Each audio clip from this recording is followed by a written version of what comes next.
I've heard so many times from people that if you want to drive like a grandma, you better get yourself a Honda Accord. It's one of the cars that everybody thinks about whenever they're looking to buy a new car, a new sedan. Even Jesus used to drive one. Now the 8th gen Honda Accord was the biggest, widest Honda Accord that they had ever made. And some websites even classified that as large. Big is kind of the opposite of what you want. You want small, you want compact, you want a car that's really focused. The bigger it is, the more weight it's going to have, the more weight it has to lug around, which is going to make it sluggish around corners, especially bends. The Accord on corners is a bit like this. It wafts around like a ship on the sea. That's where this car comes in. Because what this car is essentially is a hunkered down Honda Accord that's been tuned to take corners the way a go-kart would. The front has been lowered down, so there's no McPherson strut. It has double wishbone suspension. What that does is it makes the ride a bit firm. The chassis doesn't do that anymore, it just stays planted. And that's really apparent in this car because every time you take a bend, it gives you more confidence. There's almost zero chassis roll, and there's always contact with the tire. You don't feel a lack of grip, you don't feel it inconsistent. It gives you a kind of confidence that makes you want to push it harder. It's one of the few modern Hondas that you can communicate with, I think. The best thing about this car though is, I have to say, it's the responsiveness of the gears. I haven't been into any new Acuras or even Hondas that shift the way this car does. And this will hold gear. That's third gear. Second gear. Still in second gear. I'm not going to change anything. Turn in. You can take it up, you can rev it up. It's not going to change gear.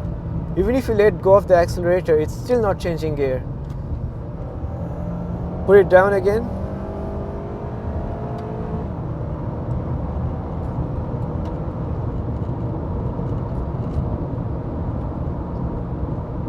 This is where this car rises a level above the Accord. Look at the way this car handles that turn, okay? Second.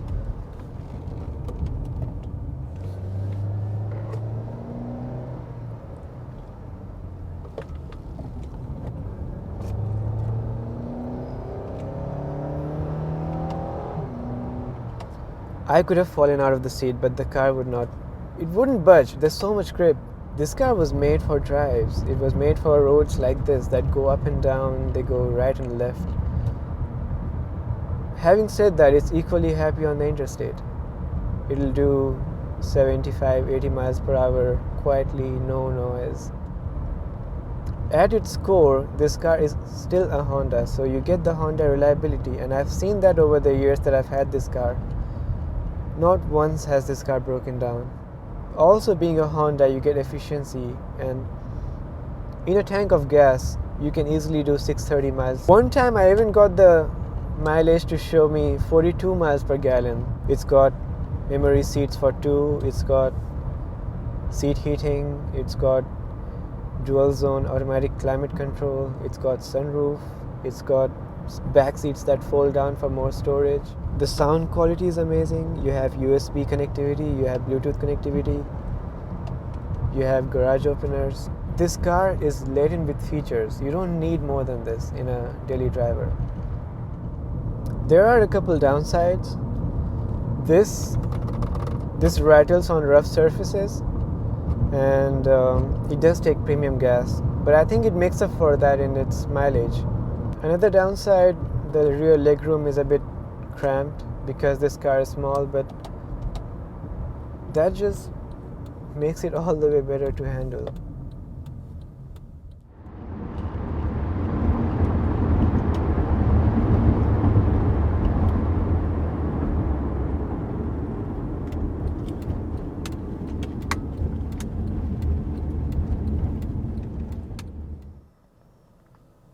You know, a car that I really looked forward to was the new TLX, and I even saw one testing in my city, and I even went after it. We recorded a video of it testing on the streets. So when it came into the showrooms, I went the next day. I went to test it out, and as good as that car looks and even handles, there was something about the way it shifted that let me down. When I was driving it and I was trying to downshift, it didn't let me downshift the instant I wanted. It waited for some time, waited for the right revs to come, and then changed gears. Even the upshifts were not that brutal. It wasn't like bang on, you press a gear, it's there. It wasn't like that. And I've seen a lot of new cars, and even some of the older ones, like the Lexus IS from this era, it did not have that. In normal mode, you could not change gear. And even in sport mode, it would not hold the gear. Now all that is fine. You can drive this normally in drive, and then if you want to change the gear, you can just pull the pedals down and it will change for you. If you look down here, it says D for drive and then there's S for sport. Bring this down, pull the left pedal, and what that does is puts it into manual mode in the first gear. And in this mode, this car becomes something completely different.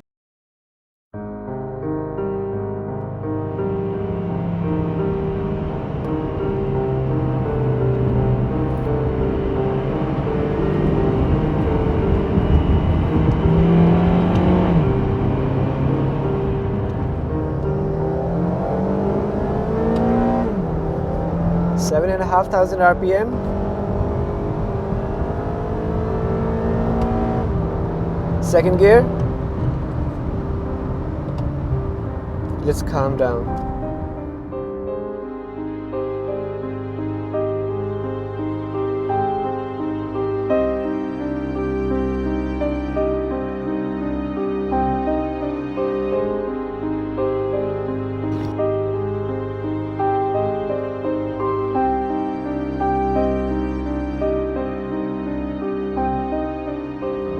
This feels like Honda went back into their roots and really tried to design a car that's special, a car that's low, it's sharp, a bit like the Honda Accord of the third generation. This car is so underrated.